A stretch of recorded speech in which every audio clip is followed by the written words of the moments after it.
Welcome to Tea and Tarot with me, your host, Yashna. Each week I'll share what I've learned as I dive deeper into the world of tarot. I've got my cards in front of me, my cup of tea, and I can't wait to share this journey with you. This is Tea and Tarot. Hello and welcome back to Tea and Tarot with me, Yashna. It's been a while, I know. I don't really have a great excuse for that unexpected hiatus, except that I needed a break and I didn't have time. And then before I knew it, what I thought was going to be a 3-week break from this became a 3-month hiatus. And I am so sorry. Genuinely, I'm so sorry about that. Life got a bit busy in between my day job, taking up a lot more time than I thought it would, and then also just things felt chaotic in life generally. Blame it on the current political climate, if you will.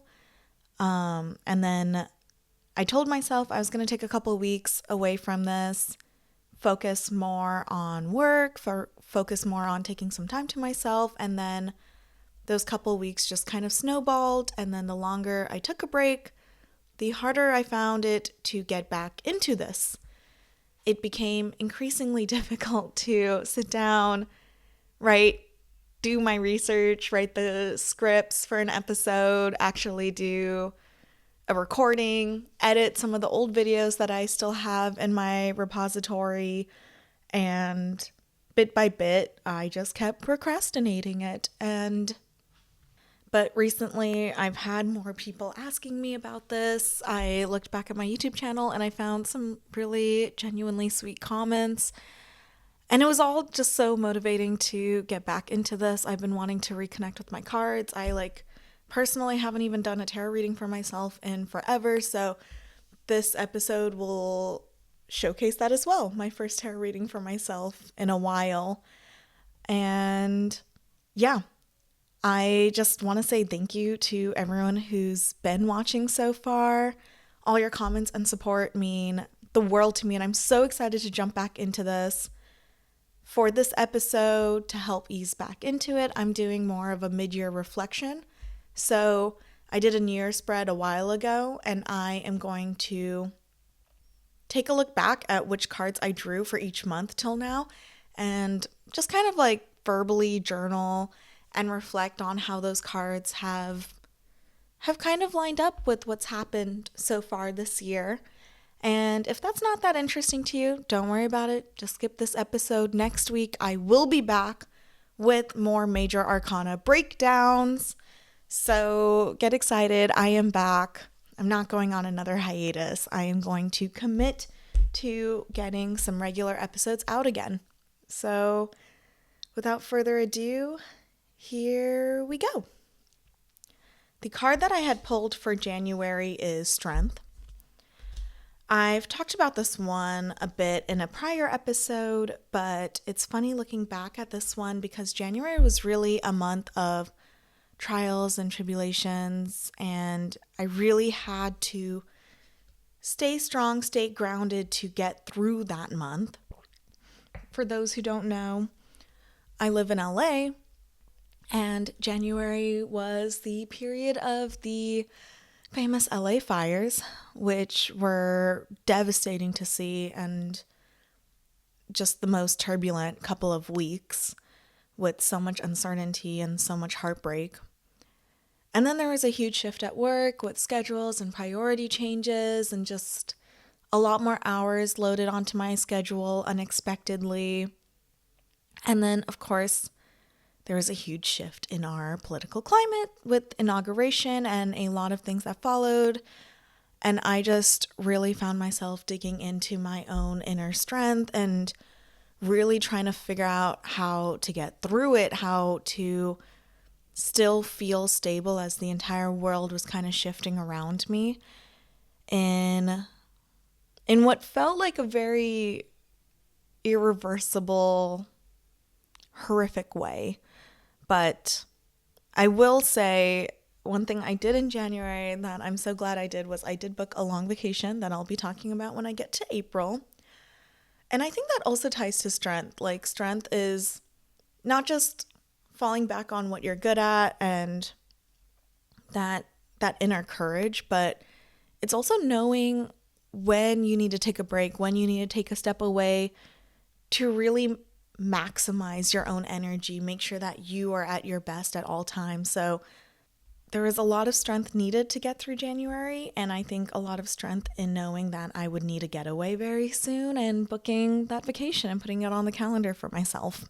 So moving on from that, in February, the card I had drawn for myself was the Two of Wands in reverse.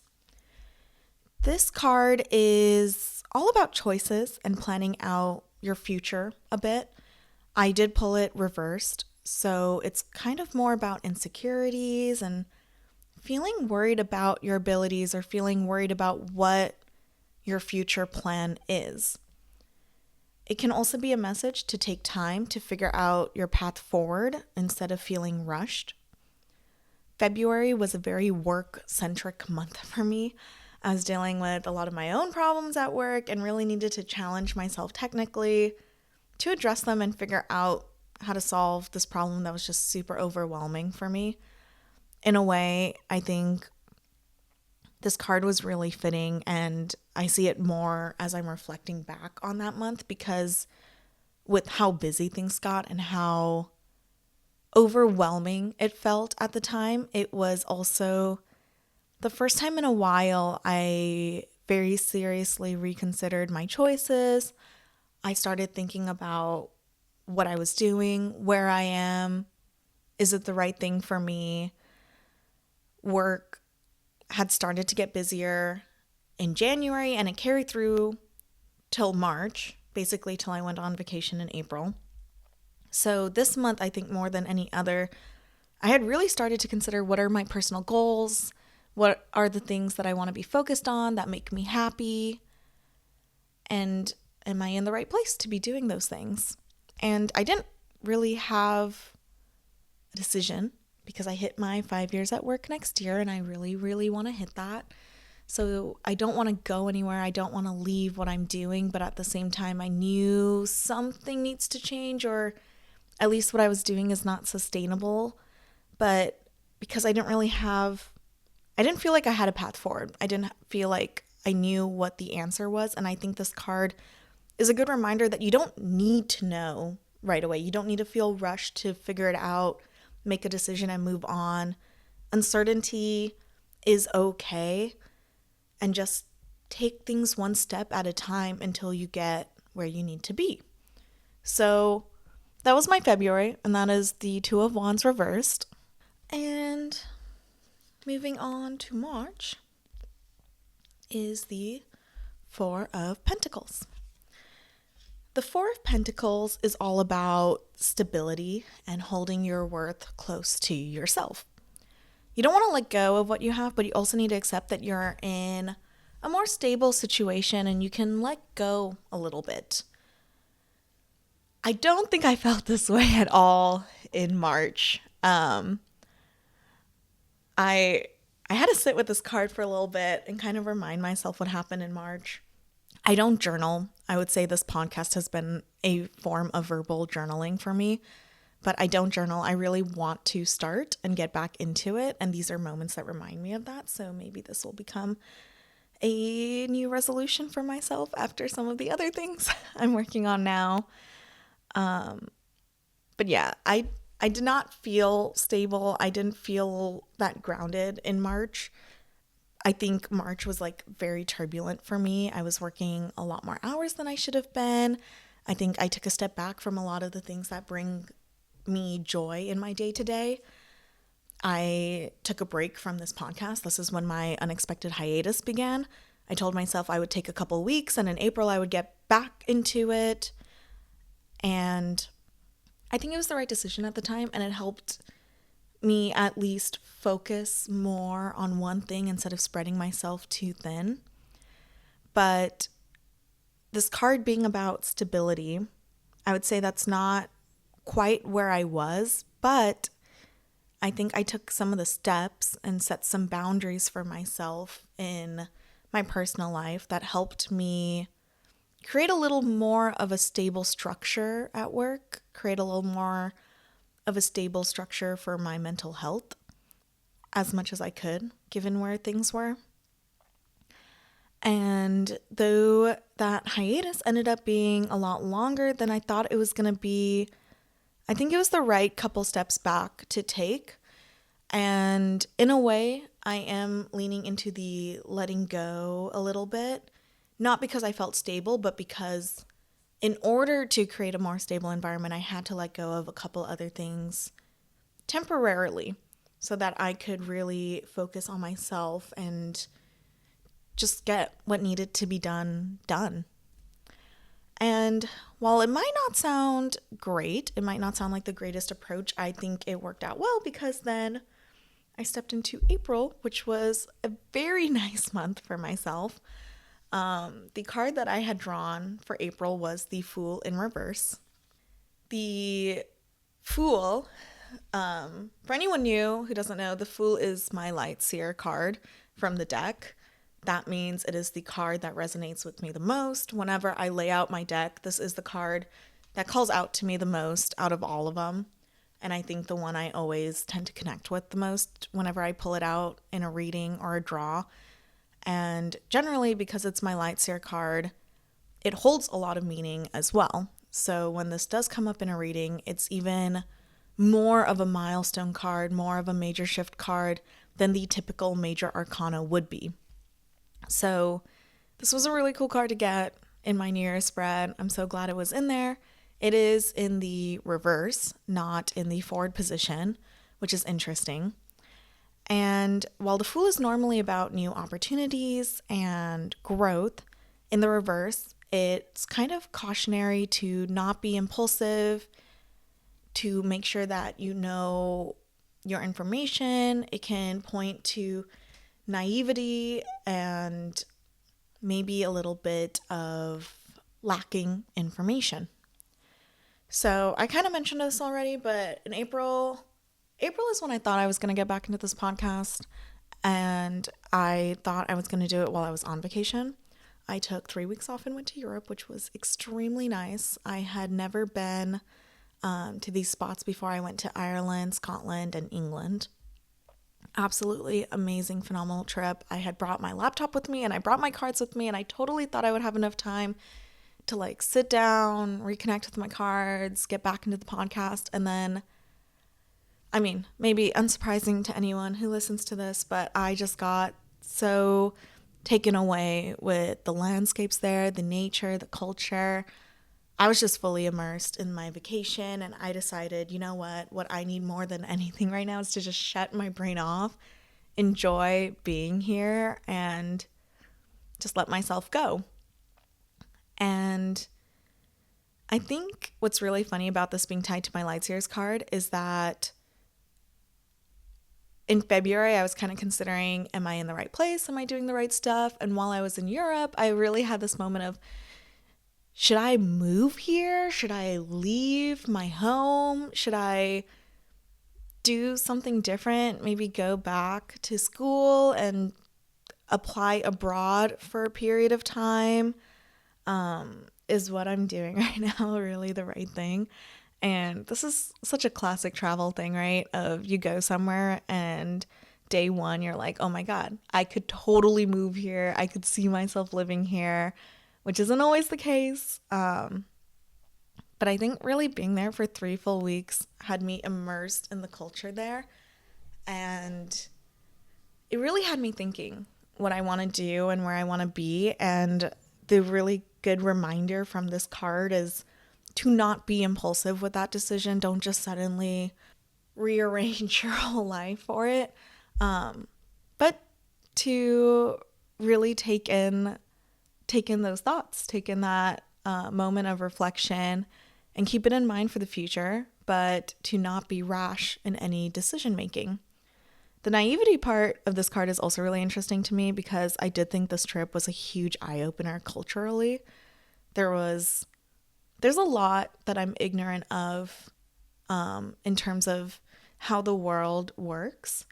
I've always I grew up in California. I currently live in California. So I think I've always kind of been in this bubble of how the world works and how it operates. And this was a really cool, eye-opening experience to realize that there's so much to learn and see out there. So yeah, it was a really great trip. I'm really excited I went on it. And coming back into May is really funny because, well, step back. The card I drew for May was the Four of Wands in reverse. This card is typically about celebrations, but in reverse, it can mean feeling disconnected, forgetting how important some of the little things are, and feeling like there's some disharmony in your life generally. And coming back from that long, nice, relaxing vacation, seeing the slower pace elsewhere, when I came back, I really did feel out of sorts. I felt like I had this internal split, one part of me that was still stuck in Europe, wondering if moving there or doing something else with my life is the right thing to do. And then the other part of me that was kind of sinking back into reality, sinking back into my day-to-day, being like, okay, yeah, this is who I am. This is what I do. But I did come back realizing I want some sort of change, some sort of shift. I did it in ways that I can control, one of them being reorganizing my apartment, which I started doing when I came back in May. It's been a long process, longer than I thought it was going to be, to actually declutter, minimize, and reorganize a lot of things around me. But bit by bit, it's coming together. It's still a work in progress even now, but it's feeling a lot better as I get through it bit by bit. So little changes, little things to help me feel harmonious, for lack of a better word, using the card's meaning, but feeling harmonious again on the inside, letting my environment kind of reflect that as well. And I will say, I think I've really started to focus on the little things that bring me joy, reconnecting with some of those simple little things that make me happy and tapping into that side more. So that's May. We're getting into June now, which I am closer to being in. I'm doing this in the first week of July though, so June just passed. I feel like I don't have as much to say about that month as a result because it kind of just happened. But for this month, I drew the Six of Pentacles in reverse. This card is about two-way abundance, typically. But in reverse, it signifies one-way flow and being a little more closed off and not wanting to get help from those around you. It could signify a period of selfishness. And it's kind of a reminder to be more open to others while definitely still taking care of yourself. And I would say this is definitely true bleeding over from May. I started a lot of my own home organization. I think I really tapped into my inner introvert and kind of closed myself off from other people, minimized some of my plans outside of what I needed to do in my day-to-day, and generally just set some more boundaries, set some more limitations to how much I work, making sure I'm taking me days. So on the weekend, I allowed myself to just have days where I did absolutely nothing and relaxed, and it felt so nice. It was so worth it. And another aspect of this card is being careful just who you give your attention and energy away to, so you can ensure you're protecting your own interests. And I was definitely a lot more intentional last month about who I hung out with, seeing some of my friends, but not over planning for the weekends or over planning my free time. So I think that was really good. And now we step into July. My card for this month is the Nine of Wands. This card it's all about resilience, determination, and finding motivation in difficult times. I wouldn't say I'm necessarily in a difficult time now. I think things have been calmer. I feel a lot more stable than I did a few months ago. But the resilience and determination bit really get to me because over the holiday weekend, I was really like, okay, that's it. Enough's enough. I need to get back into this podcast. I've had people ask me about it. Turns out there are people who really listen to this, which is amazing and cool, and it makes me extremely happy. So this is something I need to commit to. I said I was going to make this podcast. I was going to get through all the cards at least. So that's what I'm going to do. I'm getting back into content creation. I'm trying to exercise more regularly again, get back into some of my healthier habits and build a more consistent and better schedule. And I'm really going to try and channel this card. The Nine of Wands, I am going to keep her with me close to my heart as I work through these goals, make more plans to hike with friends, have happy moments with them, and then take my free time to be productive and reconnect with my cards and just do all the little things that bring me joy. So that's my July coming up. What I am channeling going into this month. I am so super excited for it. I'm going to do a simple 3-card draw for myself to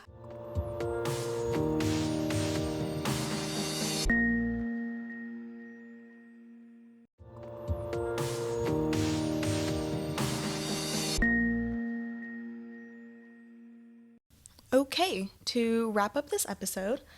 Like I said, I'm going to do a tarot reading, which I haven't done in a while, so I'm very excited to be doing one again, also on my comeback episode for this podcast. So let me just shuffle my cards. I flipped through these earlier just to kind of reconnect. Oh, I didn't shuffle that correctly at all. Just to kind of reconnect with the deck, look at all of the imagery again, make sure I was putting some of my energy into all of my cards, and I'm excited. I don't have anything in mind for this reading. I'm just going to do a very generic 3-card spread, glean whatever lessons from the world that want to be gleamed. So for this one, the way I'm going to do it is I'm just going to split it into 3. So 1, 2, and 3. So the first card from my draw is the 2 of Swords in reverse. Oh. The second card is the Devil. Oh my gosh. And the last card is Strength in reverse. Cool. I have my little tarot guidebook next to me, so I'm going to flip it open to remind myself of some of these meanings, especially for the 2 of Swords and the Devil. Intuitively, I'm thinking this reading is about motivations for July and stepping back into this whole podcast stuff. Okay, so this is pretty interesting. So the 2 of Swords is the first card. This one's kind of about being at a crossroads and trying to make a difficult decision. In the reverse, it can be about being between a rock and a hard place. Some of the anxiety of the unknown and the fear of committing to a decision. So this card's message is really to just take a step forward, to take your first steps, and then to just keep marching forward, to pick a path and just stick with it and keep going, so that way you're not stuck in this constant cycle of deciding and figuring out what you want to do, what is correct for you. So I think that one is really interesting. I've decided I'm going to make this reading be about doing the podcast again, committing to my goals, call it mid-year resolutions, if you will. I think that fits in because the Devil is all about vices and temptations and healthy versus unhealthy habits and decision making. And I think it's kind of a good reminder to be mindful of my vices and what I know could be a hindrance to being able to accomplish all the goals I'm setting out for. One of my biggest ones is just laziness is a bad word for it, but lack of motivation or distracting myself with other things. Sometimes I'm just too overwhelmed by all the things I want to do, so I end up doing none of it, which is tricky and very hard. It's not the space I want to be in. So I think it's a good reminder to just like accept that these are the temptations. Like there are temptations and there are vices in front of me, but I am strong enough to overcome them. And then that kind of feeds into the last card, which is strength. Strength in reverse. So rather than it just being about like my courage and my inner strength, it's also about self-doubt and needing, literally it says needing to exercise self-control, which I think so directly relates to what I was just talking about with vices and my own little things that result in me not getting stuff done as much as I would like to. So yeah, I think generally this entire spread is just it kind of gives good synergy to what my July goal is already of resilience and really setting out to build healthier habits, to be a better me. And I think all of this really fits together for that. So I'm going to keep these messages in mind to just take my first steps forward, to not get stuck in it, to keep in mind my vices, but to not give way to them. I control myself, and I must find that inner strength and inner self-control to keep pushing forward. Yeah, I think that's a pretty good spread. So yeah, that's the reading for today. Thank you again for tuning into this episode and for bearing with me as I took that unexpected break. It was very needed. I feel very rejuvenated going back into this podcast, and I'm so excited to be back at it. You'll notice the next couple of episodes. Well, first off, I have short hair now. So you'll notice in the next couple of episodes, I still have long hair because I did film a couple of them before my hiatus, but I never got around to editing and finishing them up. Don't mind it. And then you'll see when I hop back into the new re-recordings that I am working on now. The next episode was supposed to be the anthology portion of Tortured Poets Department, but I'm going to pivot so that I release the next major arcana episode since it's been so long. So next week's episode will be Justice, and I am so excited for that. So tune in next week, and I cannot wait to get back into this and to connect with you guys on a more weekly basis again. See you then. Thank you for listening to Tea and Tarot with Yashna. This episode was produced, hosted, and edited by me, Yashna Bensel, and brought to you by Tea Time Podcasts. The tarot reading was done using the Lightseers deck by Chris Ann, and all card visuals were from the Lightseers deck and the Rider Waite Smith tarot deck. Research was done using Wikipedia, The Ultimate Guide to Tarot by Liz Dean, Tarot for Lightseers by Chris Ann, and many Google searches. Music was made using SoundRaw. Join me next week for another episode of Tea and Tarot.